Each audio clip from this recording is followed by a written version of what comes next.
करते हैं एनआरवी की। नेट रियलाइजेबल वैल्यू क्या होता है?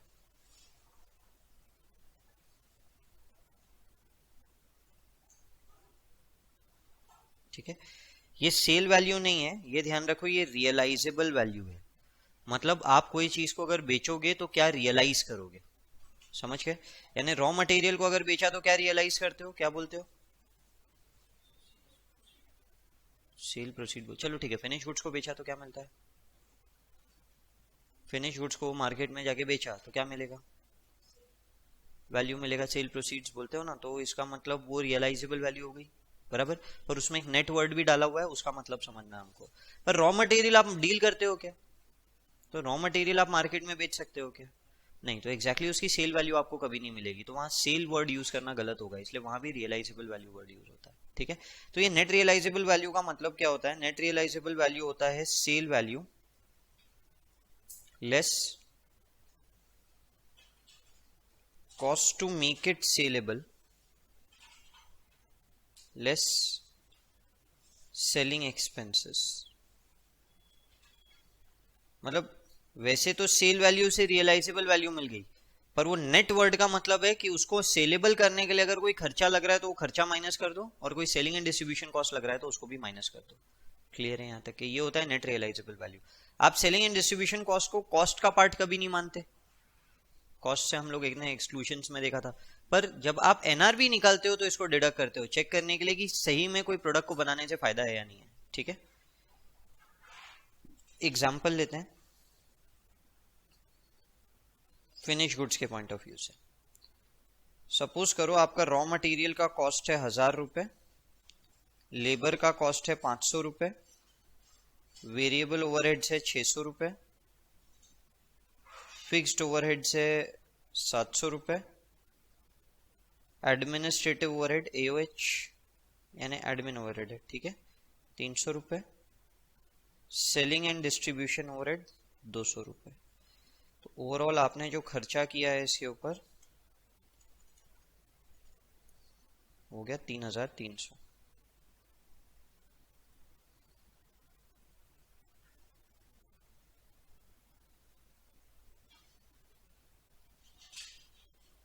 सेलिंग प्राइस है 3400।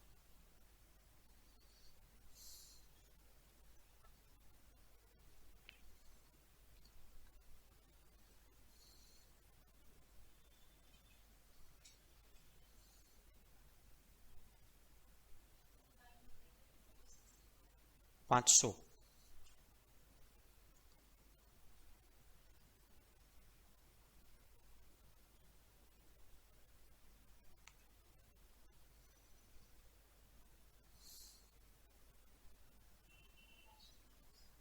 टोटल कॉस्ट, सेलिंग प्राइस 3400,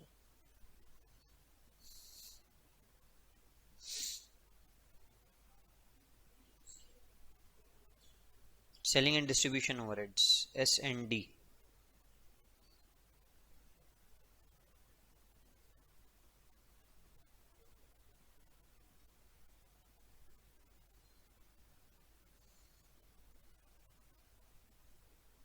ठीक है, अगर कॉस्ट ढूंढना है तो कैसे ढूंढूंगा, क्या क्या इंक्लूड करूं बोलो? रॉ मटेरियल का कॉस्ट, डायरेक्ट लेबर का cost, variable overheads, fixed overheads. हाँ, एडमिन नहीं लेना, सेलिंग एंड डिस्ट्रीब्यूशन नहीं लेना। तो मैं बोलूंगा कि मेरी इन्वेंट्री की कॉस्ट है 2800, ठीक है। पर अगर मुझे एनआरवी ढूंढना है तो एनआरवी सेल वैल्यू, इस क्वेश्चन में सेल वैल्यू कितनी है? 3400। Cost to make it saleable, ये फिलहाल मैंने आपको कुछ नहीं दिया है तो वो वर्ड को इग्नोर कीजिए। Less selling expense, selling expense क्या है? 200। तो मैं बोलूंगा कि मेरा एनआरवी है 3200। क्लियर है यहाँ तक के? लिखिए।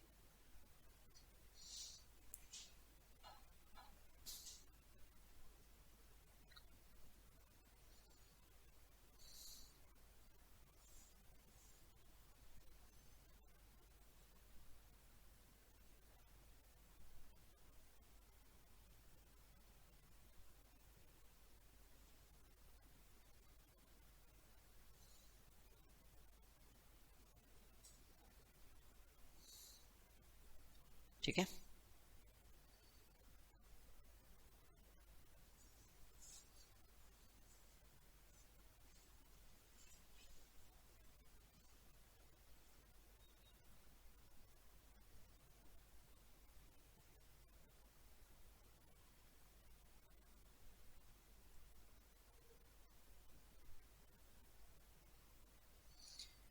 In above question, if some rework of rupees 150 is required, rework of rupees 150 is required. rework कब करना पड़ता है किसी चीज पे, सोचिए देखो।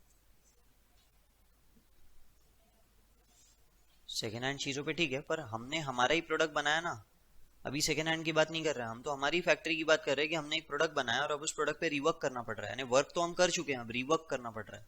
क्यों करना पड़ता है? अगर कोई डिफेक्ट आया तो जनरली, या फिर कस्टमर स्पेसिफिकेशन। पर यहाँ कस्टमर स्पेसिफिकेशन कभी मत समझना जब AS2 पढ़ रहे हैं, क्योंकि कस्टमर स्पेसिफिकेशन पे अगर रिवर्क करना पड़ रहा है इसका मतलब वो प्रोडक्ट बिक चुका है। जब तक नहीं बिका और रिवर्क करना पड़ रहा है इसका मतलब डिफेक्टिव है। ठीक है, तो डिफेक्टिव के ऊपर रिवर्क करना नॉर्मल होता है कि एबनॉर्मल होता है? एबनॉर्मल होता है। समझ गया ना? क्या ये हमारे इन्वेंट्री के कॉस्ट का पार्ट बनेगा? नहीं। तो अब अगर मैं आपको पूछूं कॉस्ट कितना है तो क्या बोलोगे? कॉस्ट अभी भी उतना ही रहेगा, 2800। पर अब मैं जब आपको NRV पूछूंगा तो NRV के लिए वो बीच में जो वर्ड दिया है cost to make it saleable, यानी अब बेचने के लिए खर्चा तो करना ही पड़ेगा, नहीं तो बिक ही नहीं पाएगा। तो अब NRV के लिए ये वाला अमाउंट कंसिडर करना है, माइनस करना है। तो 3200 तो आप ढूंढ ही चुके थे, मैं और 150 माइनस कर दूंगा, दैट मेक्स इट 3050।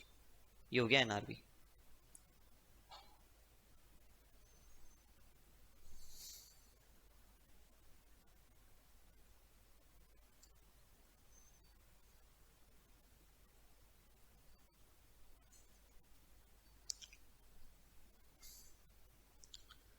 अब आगे बढ़ते हैं, रॉ मटेरियल के ऊपर आते हैं।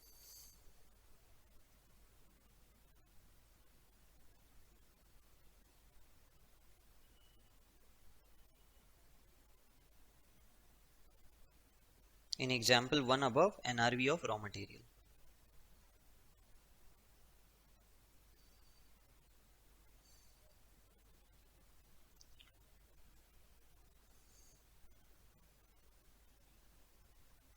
देखो, इस एग्जाम्पल में आपने रॉ मटेरियल खरीदा क्यों था? फिनिश गुड्स बनाने के लिए। उससे क्या होगा? यानी उसको बेच देंगे। तो जब भी आप कोई बिजनेस की शुरुआत सोचते हो कि भाई मेरे को कोई बिजनेस करना है, तो बिजनेस करते समय मैं सोचता हूं कि मेरे को फिनिश गुड से क्या फायदा होगा। इसका मतलब मैं सारी की सारी कॉस्ट इंक्लूड करके सोच रहा हूं कि मेरे को क्या फायदा होगा। इसका मतलब मैं रॉ मटेरियल में से प्रॉफिट कमाने के लिए मेरे को कितना खर्चा करना पड़ेगा, ये सबका मेरे को एक आइडिया होता है। मुझे पता होता है कि मेरे को क्या फायदा होगा। पॉइंट समझ में आ रहा है क्या? जैसे यहां पे मैंने रॉ मटेरियल खरीदा 1000 रुपए, मुझे वो तो नहीं बेचना था, पर मुझे जो प्रोडक्ट बेचना था वो मार्केट में 3400 में बिक जाएगा। मतलब 1000 रुपए का प्रोडक्ट आज मैं मार्केट से खरीद रहा हूं ताकि मैं इसे प्रोसेस करके 3400 में बेच सकूं। क्लियर है यहां तक के? तो इसका मतलब मुझे इसमें प्रॉफिट कितना होने वाला था इस पूरे ट्रांजैक्शन में? प्रॉफिट, रेवेन्यू नहीं, प्रॉफिट 100 का प्रॉफिट होने वाला था। बट प्रोडक्ट कॉस्ट वाइज अगर मैं बोलूं तो आपको ये प्रॉफिट होने वाला था 2800 से कंपेयर करूंगा मैं कॉस्ट, विच इज 600। बाकी के हमारे अदर एक्सपेंसेस है।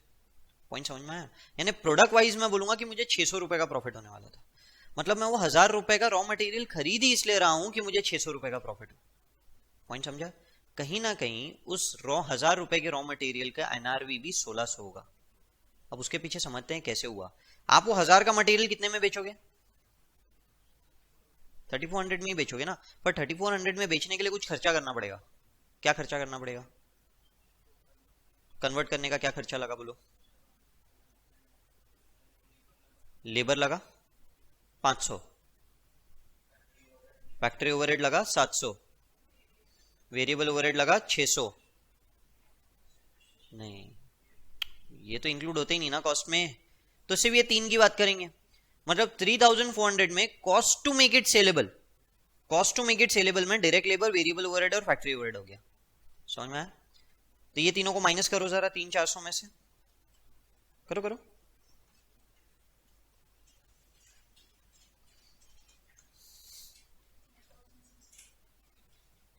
$1,600 आया। लेस सेलिंग एक्सपेंस भी है एनआरबी के लिए।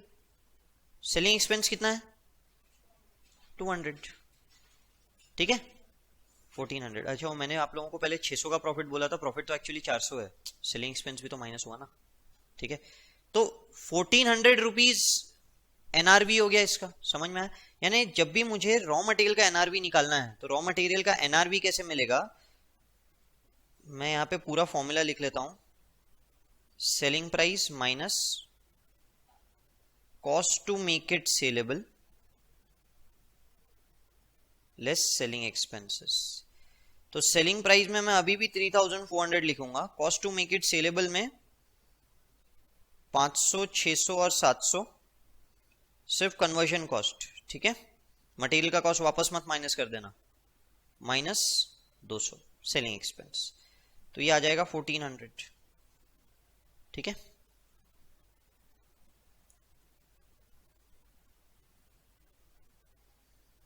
तो हमारा फॉर्मूला है कॉस्ट और NRB which ever is lower, तो हमारा एनआरबी नहीं गिरा, पॉइंट समझ में है?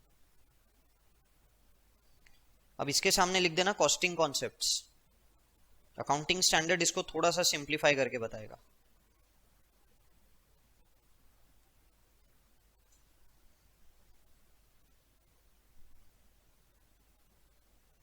बढ़ू example 4, what if raw material is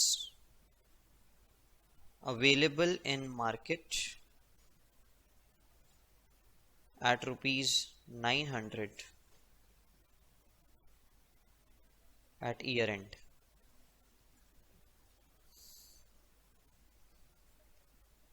year and पे रॉ मटेरियल 900 रुपए में अवेलेबल है, हमने कितने में खरीदा था? 1000। तो क्या मैंने 900 रुपए की वैल्यू इसकी कर देनी चाहिए? ये 900 रुपए हो गया इसका रिप्लेसमेंट कॉस्ट, समझ में आ रहा है? देखो कॉस्ट है आपका 1000, then there is replacement cost. Replacement cost हम लोगों ने पहले कॉस्ट कॉन्सेप्ट्स पढ़े थे, current cost, present value, realisable value and historical cost, है ना। तो ये जो रिप्लेसमेंट कॉस्ट है ये हो गया 900, इसको क्या बोलोगे? Historical cost, current cost, realisable value या प्रेजेंट वैल्यू? प्रेजेंट वैल्यू कैसे निकालते थे?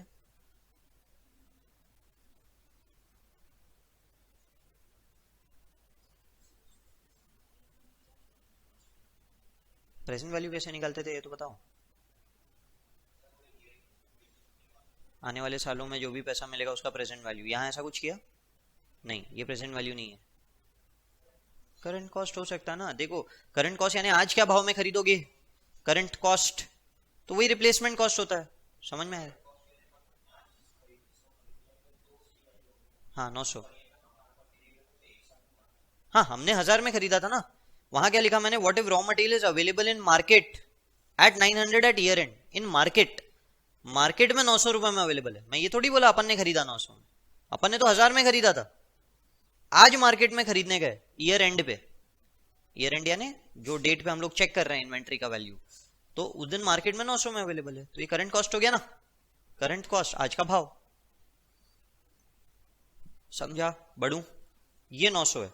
और अगर मैं आपसे रियलाइजेबल वैल्यू की बात करूं तो आप यहां हमेशा नेट रियलाइजेबल वैल्यू लिखोगे, वो तो आपके लिए आपका 1400 है जो हमने पिछले ऊपर से निकाला फ्रॉम एग्जाम्पल 3, समझ में आया? तो इसका मतलब हम लोग जब वैल्यूएशन करते हैं तो वैल्यूएशन हमेशा कॉस्ट और NRB which ever is lower के पे करते हैं, तो रिप्लेसमेंट कॉस्ट नहीं देखने का हमको, रिप्लेसमेंट कॉस्ट की तरफ ध्यान ही नहीं देंगे। पॉइंट समझ में आया क्या? बढ़े आगे, ठीक है। देयरफॉर वैल्यूड एट कॉस्ट लिख लो, ये भी कॉस्टिंग कॉन्सेप्ट है।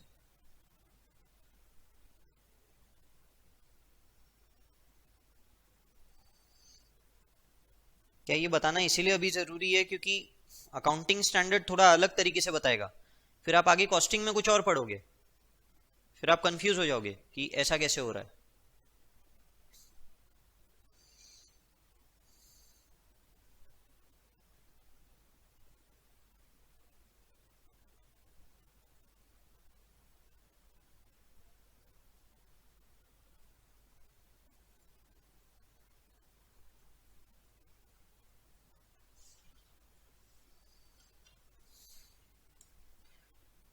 बड़े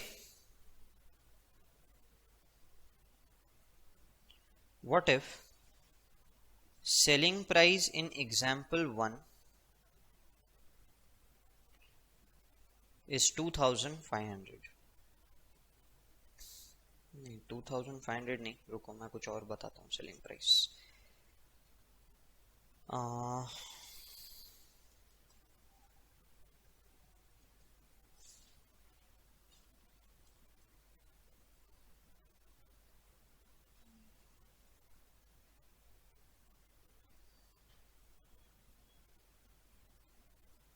2900 लिखो या 2950, 2950।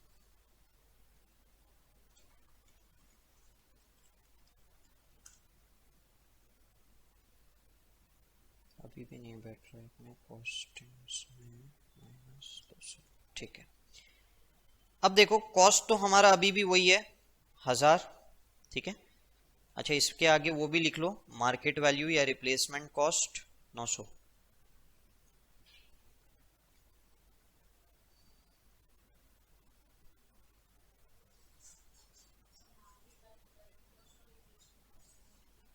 मार्केट वैल्यू, करंट कॉस्ट और रिप्लेसमेंट कॉस्ट एक ही है, ठीक है। अब मेरे को एनआरवी निकाल के बताओ तो, एनआरवी ऑफ रॉ मटेरियल।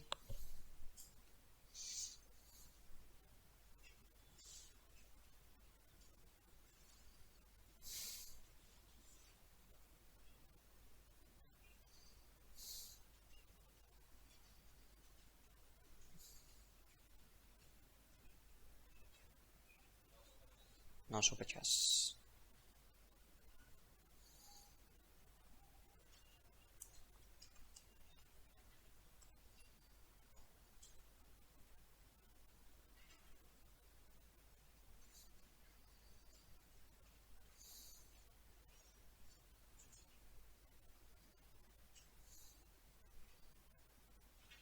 नहीं आ रहा, 500 600 700 माइनस हो जाएगा, variable labour, variable overhead, factory overhead और सेलिंग एक्सपेंस माइनस होगा 200।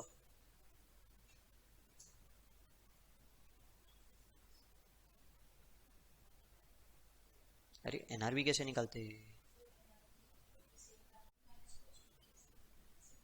कॉस्ट सेलिंग वो हो गया 2950, नया प्राइस जो दिया मैंने, माइनस क्या क्या खर्चे माइनस करोगे?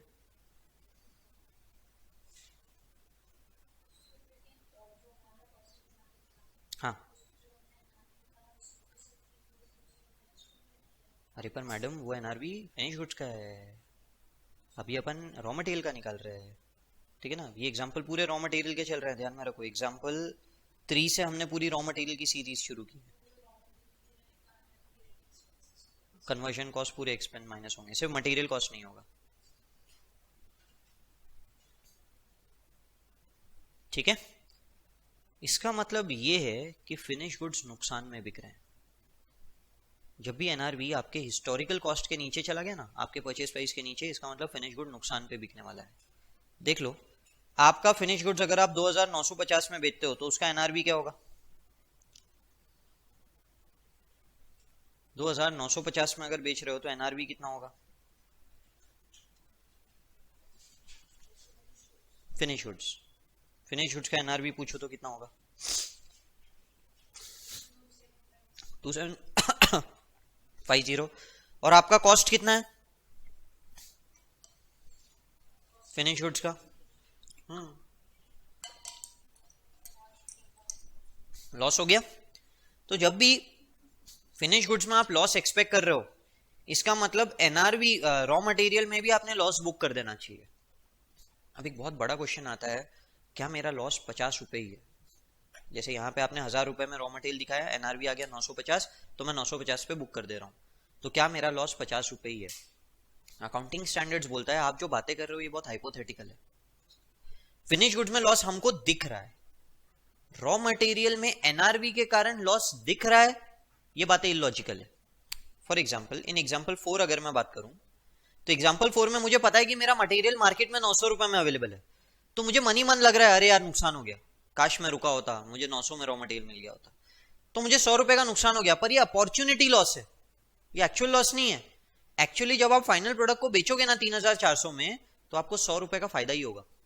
सोच के देखो, मैं यहाँ 100 रुपए का नुकसान बुक कर देता हूँ, P&L में मैंने लॉस बुक कर दिया 100 रुपए का, NRV पे इन्वेंट्री को वैल्यू किया, 100 रुपए का लॉस बुक हो गया, समझ गए?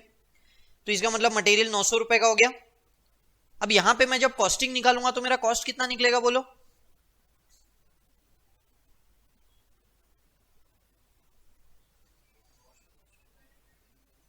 हाँ 900 लेंगे ना, बताओ ना, तो कितना हुआ कॉस्ट फिर?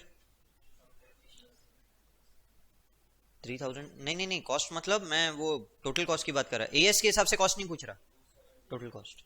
अरे सर आप एएस के हिसाब से कॉस्ट बता रहे हैं, मैं पूछ रहा हूं वहां पे जितनी भी कॉस्ट लिखी है टोटल कॉस्ट कितना? अगर रॉ मटेरियल 900 का हो गया तो टोटल कॉस्ट कितना है? एएस के हिसाब से नहीं पूछ रहा मैं आपको। 3200 आया? बढ़ू आगे, सिर्फ 100 रुपए से मटेरियल का कॉस्ट कम हो गया, बाकी सारे कॉस्ट तो एज इट इज है। 3200 का मटेरियल कितने में बेचोगे फिनिश गुड्स? 3400, 200 का प्रॉफिट, यानी आपके बुक्स में प्रॉफिट ही दिखने वाला है। आप 100 का नुकसान दिखाओगे एक फाइनेंशियल ईयर में और अगले फाइनेंशियल ईयर में 200 का प्रॉफिट बुक करोगे। अगर मैं 100 का लॉस नहीं दिखाता तो मैं अगले फाइनेंशियल ईयर में 100 का प्रॉफिट बुक करता। अकाउंटिंग स्टैंडर्ड आपको एक सवाल पूछता है कि आज 100 का नुकसान बुक कर रहे हो, फ्यूचर में फिनिश गुड्स में भी नुकसान सोच रहे हो क्या? जवाब क्या है, हाँ या नहीं? नहीं, तो आज नुकसान क्यों बुक कर रहे हो? आज के लॉस के कारण फ्यूचर का प्रॉफिट इन्फ्लेट हो जाएगा। हम ये नहीं चाहते कि आप एक बुक्स में लॉस दिखाओ और दूसरी तरफ प्रॉफिट दिखाओ। अरे आप रॉ मटेरियल में डील ही नहीं करते, उसमें होने वाले नुकसान से आपको फर्क ही नहीं पड़ता, वो आपका अपॉर्चुनिटी कॉस्ट है, वो आपका बिजनेस लुकआउट है। यहां हमें शेयर होल्डर्स को रिपोर्ट करना है। ये शेयर होल्डर्स को ऐसा रिपोर्टिंग करोगे ना तो एक पॉइंट में डिफ्लेट हो जाएगी, एक पॉइंट में प्रॉफिट्स रिड्यूस हो जाएंगे और दूसरे पॉइंट में प्रॉफिट सडनली इंक्रीज दिखेंगे। ये गलत प्रेजेंटेशन हुआ, हमें ट्रू एंड फेयर व्यू करना है, तो ये नहीं चलेगा। पॉइंट समझा? तो इसीलिए उन्होंने बोला एग्जाम्पल नंबर 4 में कि भाई ऐसा नहीं होता, आपका फिनिश गुड्स का एनआरवी वाला कॉन्सेप्ट हम समझते हैं, क्यों? क्योंकि आपको फाइनल प्रोडक्ट में कोई नुकसान नहीं हो रहा है। पर जैसे ही आप एग्जाम्पल 5 पे आए और आपने बोला आपको नुकसान हो रहा है, तो हमने आपको पूछा आपको नुकसान कितना हो रहा है, तो आपने बोला 50 रुपए का नुकसान हो रहा है। अरे 50 का नुकसान तो तब होगा जब आप पूरा फाइनल प्रोडक्ट बना लोगे, रॉ मटेरियल में 50 का नुकसान थोड़ी हुआ है। अब उन्होंने बोला कि अब सोच बदलना पड़ेगा, जब फिनिश गुड्स में लॉस होने वाला है ना, अब फिनिश गुड जब बनेंगे तब लॉस होगा। फिनिश गुड का प्राइस और गिर भी सकता है, तब तक आप फाइनल प्रोडक्ट रेडी करो, शायद उसका प्राइस और गिर जाए। तो ये सीन हाइपोथेटिकल है। इसके लिए हम आपको और एक रेलेवेंट डेटा से कंपेयर करने बोल रहे हैं। अगर कन्वर्ट करेंगे तो 50 का नुकसान होगा, या हाइपोथेटिकल है? आप बताओ, अगर कन्वर्ट नहीं किया, नुकसान है, फाइनल है, हमको पता है कि वो नुकसान है, मैक्सिमम कितना नुकसान होगा? प्रूडेंस। जैसे ही आपको पता चल गया नुकसान होने वाला है, प्रूडेंस आ गया, प्रूडेंस आके बोलेगा भाई बता मैक्सिमम कितना नुकसान होने वाला है। और अगर मैं यही सवाल आपको पूछूं कि सोच के देखो आपको मैक्सिमम लॉस कितना होगा, सोच के देखो आपको मैक्सिमम लॉस कितना होगा? 50 रुपए का लॉस तो होगा ही, मैं पूछ रहा हूं मैक्सिमम लॉस कितना होगा as per the data available. एक बार सोच के देखो आपके दिमाग में क्या आएगा।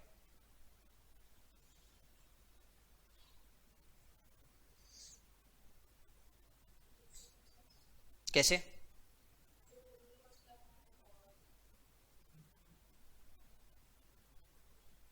सेलिंग एक्सपेंस भी माइनस किया है मैंने यहां 200 रुपए।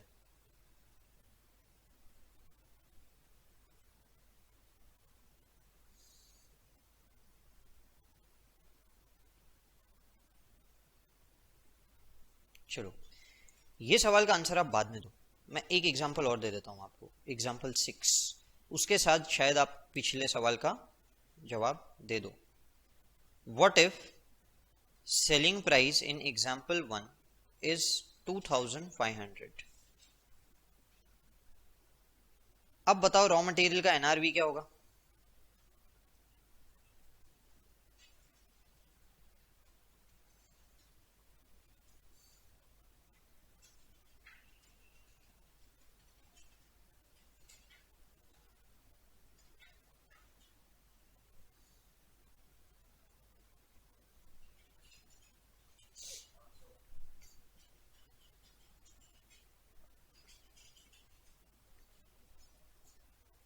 $500।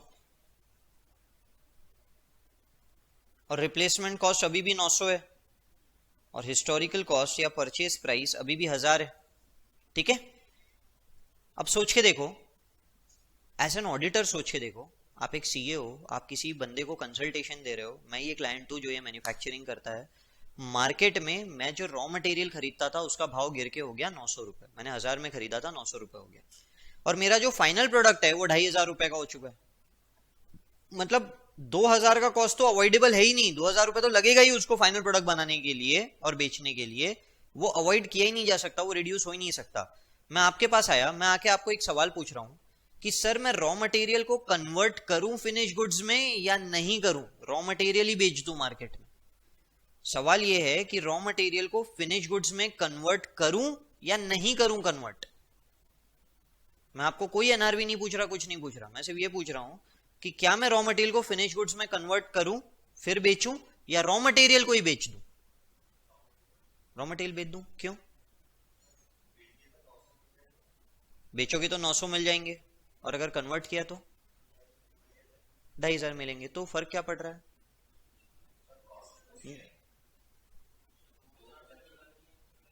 2000 तो लगेंगे ही लगेंगे, ठीक है, फिर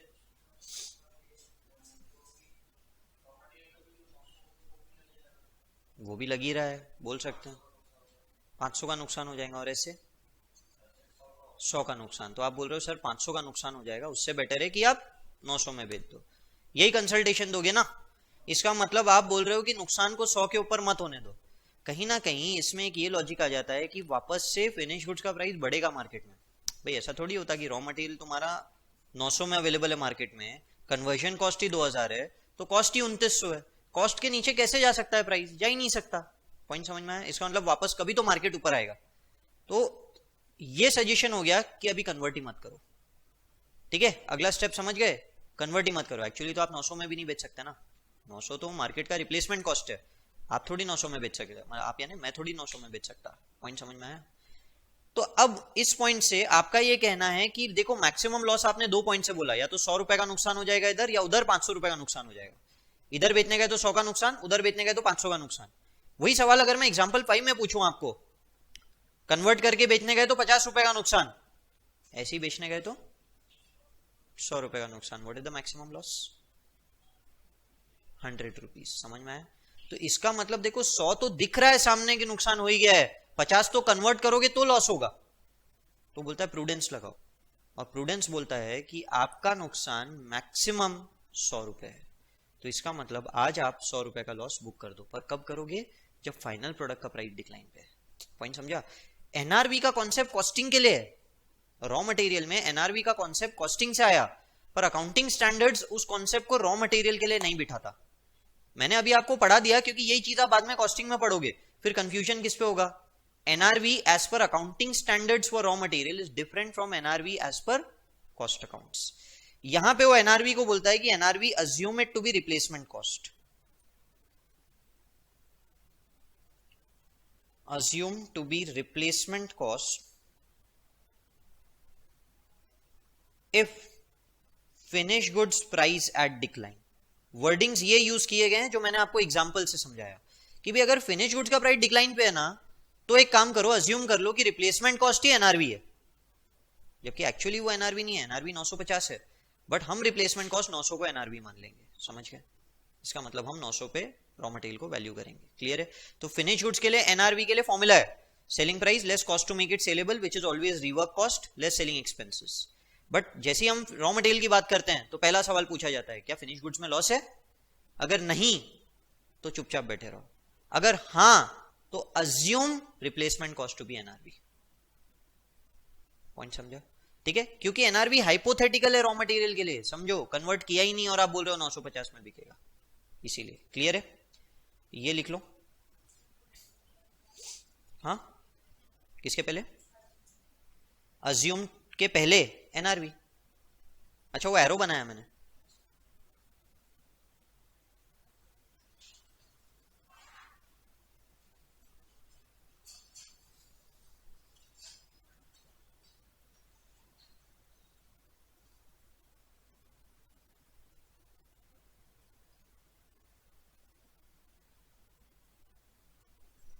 फाइनली अपन 900 पे इसको वैल्यू कर देंगे।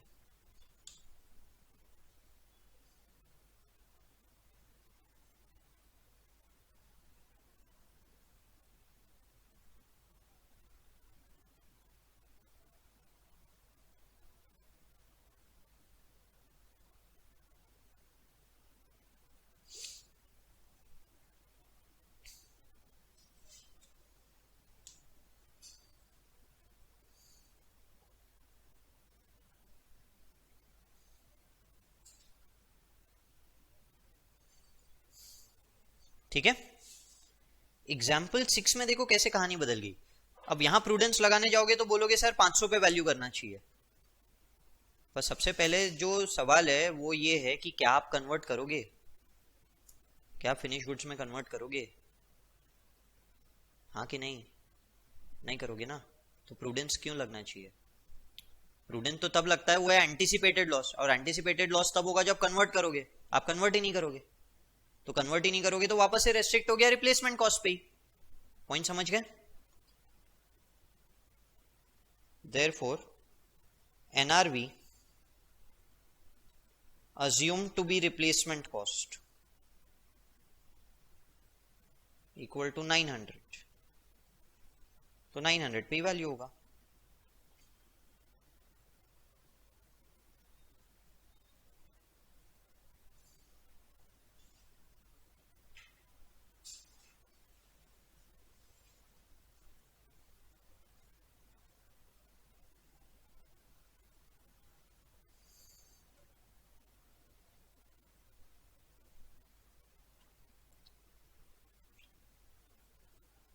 चलो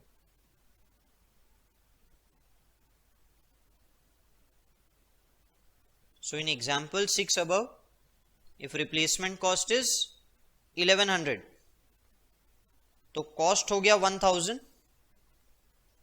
एनआरवी हो गया 1100। ठीक है, कोई एनआरवी नहीं निकालना है रॉ मटेरियल के लिए, ये सब रॉ मटेरियल के एग्जांपल्स है। रिप्लेसमेंट कॉस्ट को ही अज्यूम कर लेंगे एनआरवी, तो 1100, इसका मतलब वैल्यूएशन कितने पे होगा? Valued at 1000। ठीक है, समझ गए? कोई एंटिसिपेटेड लॉस बुक नहीं करना, भली फिनिश गुड्स में लॉस है, रॉ मटेरियल में कोई लॉस नहीं है। ठीक है, तो इसका एक शॉर्ट में अपन पूरा का पूरा लिख लेते हैं, क्या क्या चीजें आएगी। Cost, replacement cost, finish goods at decline. Case 1 cost है 1000, रिप्लेसमेंट कॉस्ट है 900, फिनिश गुड्स डिक्लाइन पे नहीं है। मैं आखिरी वाले का आंसर सिर्फ येस और नो में दूंगा। Cost 1000, replacement cost 1100, finish goods decline पे नहीं है। Cost 1000, replacement cost 1100, replacement cost decline पे है, फिनिश गुड डिक्लाइन पे है। Cost 1000, replacement cost 900, finish goods decline पे है। तो फर्स्ट केस फिनिश गुड्स में कोई लॉस एक्सपेक्टेड नहीं है, तो रॉ मटेरियल को कितने पे वैल्यू करोगे?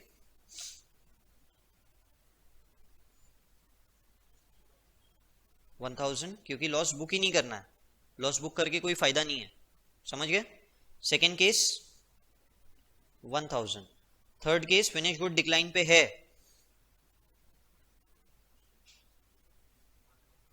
1000 क्योंकि रॉ मटेरियल डिक्लाइन पे नहीं है। केस 4 900। ठीक है,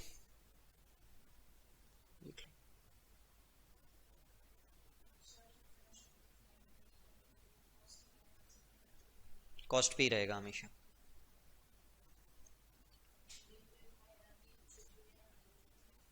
कुछ भी हो, एनआरवी मतलब replacement cost you are assuming to be NRV. ठीक है, वैसा ध्यान रखना।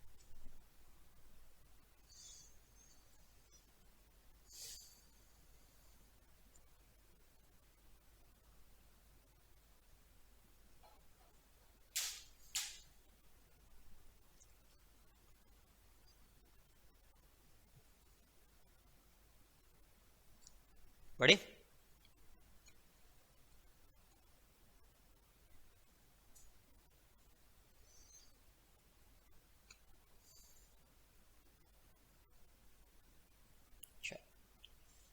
एग्जाम्पल 1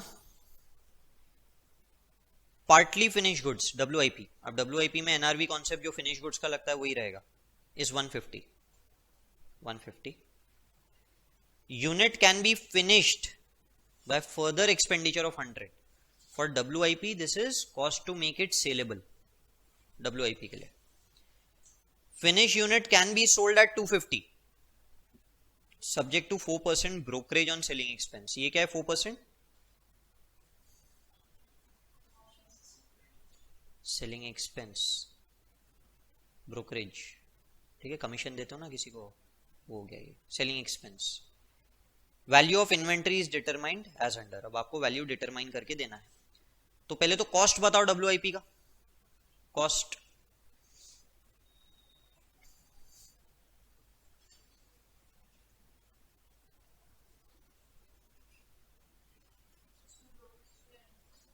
सेलिंग एक्सपेंस ऐड होता है क्या कॉस्ट में?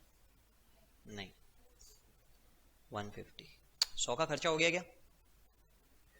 होने का है ना, होगा फ्यूचर में। WIP वैल्यूएशन के समय हम लोग जो खर्चे फ्यूचर में होने वाले हैं वो भी ऐड करते क्या? नहीं, वो हाइपोथेटिकल कॉस्ट है, नोशनल कॉस्ट है, अभी नहीं ऐड करते। समझे? तो कितने पे वैल्यू होगा? 150। समझे? NRV कैसे निकालोगे बोलो? Selling price 250 minus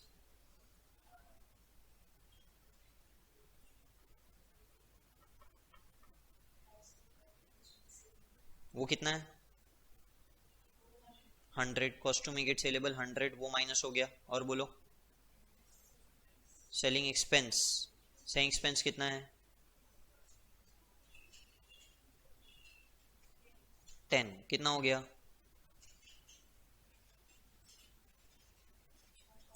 140। ठीक है, 150 और 140, कॉस्ट 150, NRV 140, कितने पे वैल्यू करोगे?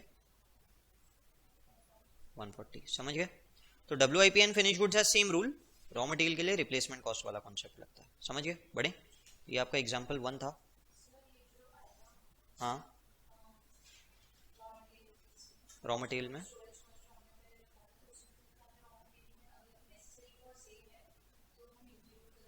सेल के लिए नेसेसरी है तो करेंगे इंक्लूड, नहीं करेंगे। करेक्ट। नहीं नहीं नहीं नहीं, कॉस्ट में कहाँ ऐड किया मैंने? NRV के लिए माइनस किया। NRV में तो सेलिंग प्राइस हमेशा ही माइनस होता है ना। NRV तो देख ही आज रहे हैं ना।